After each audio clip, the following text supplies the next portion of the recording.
Berjumpa lagi dalam permenungan kita edisi Selasa 7 November 2023, Pekan Biasa ke-31.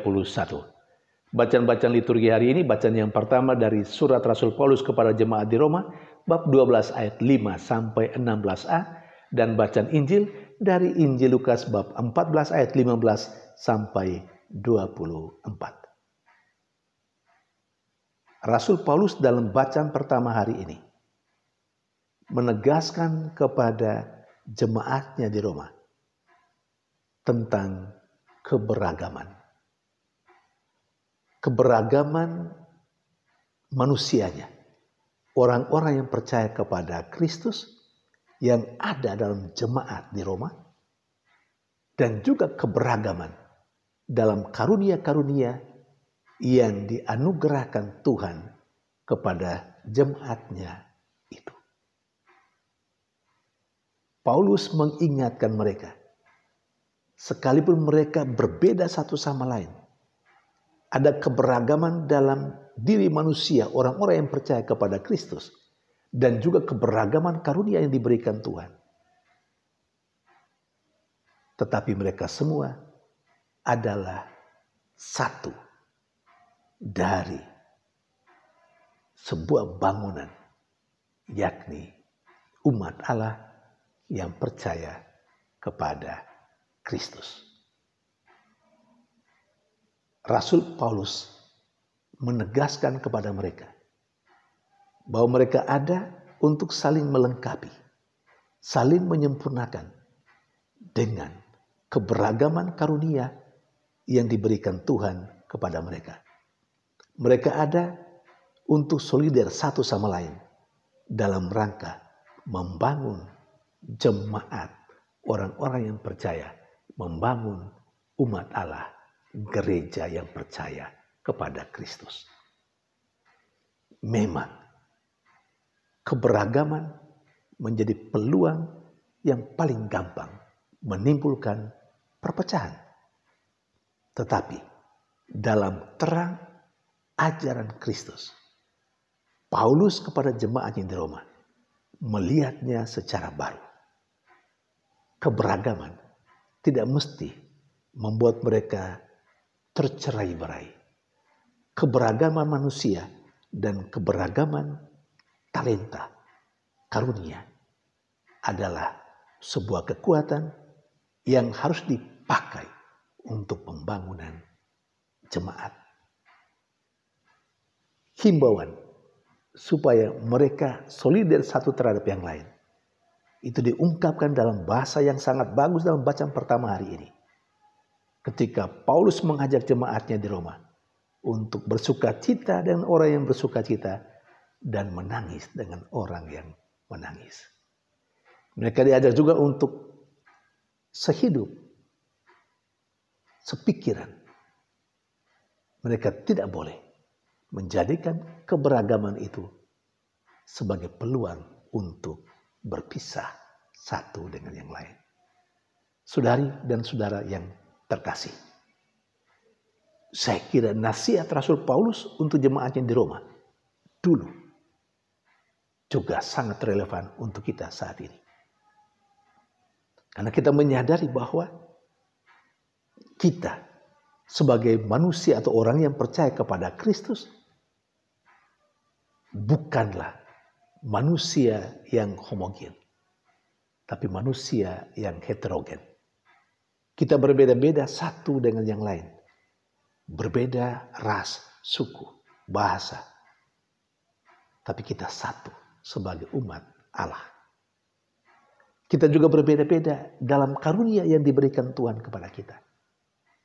Tapi sekali lagi, karunia yang berbeda-beda itu, manusia yang berbeda-beda itu, dalam bahasa saudara-saudara kita yang muslim, itu sebuah keniscayaan. Allah memang menciptakan manusia yang berbeda-beda.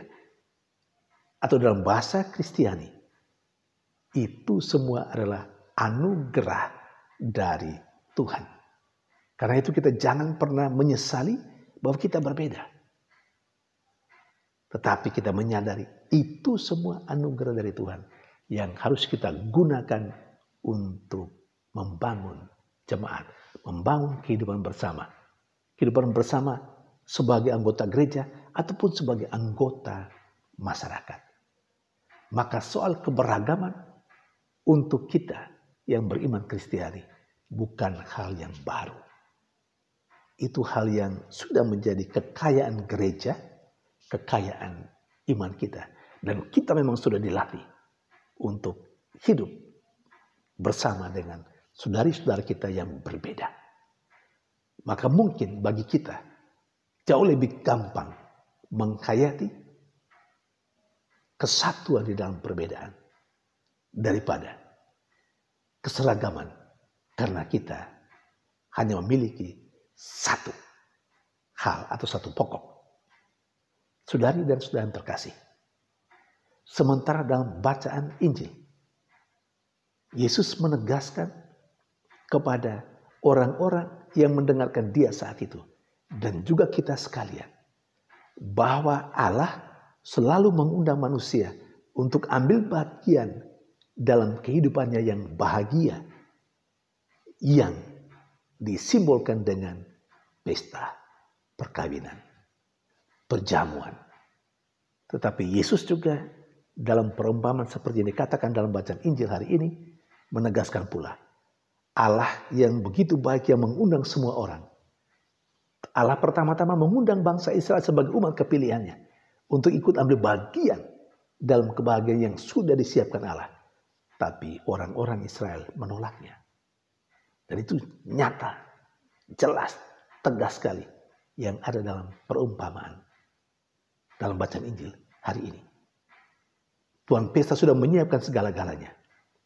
Tapi undangan yang sudah ditentukan tidak bisa datang dengan berbagai macam alasan dan dengan berbagai macam argumentasi. Seakan mereka sibuk dengan urusan pribadinya dan tidak peduli dengan undangan Allah. Kita tahu bukan, Israel sampai sekarang ini sebagian besar belum percaya kepada Allah dalam diri Yesus Kristus sebagai dia yang diutus oleh Allah.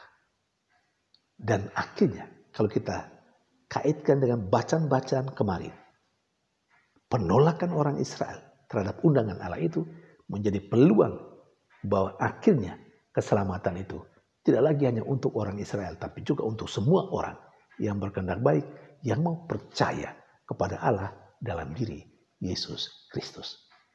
Saudari dan saudara terkasih, kita bersyukur bahwa kita diberi kesempatan untuk diundang masuk dalam kebahagiaan kehidupan Allah itu. Maka baiklah kita menyadari itu dan kita mau selalu menjawab undangan Allah dalam keseharian kita. Apa kita menyadari itu?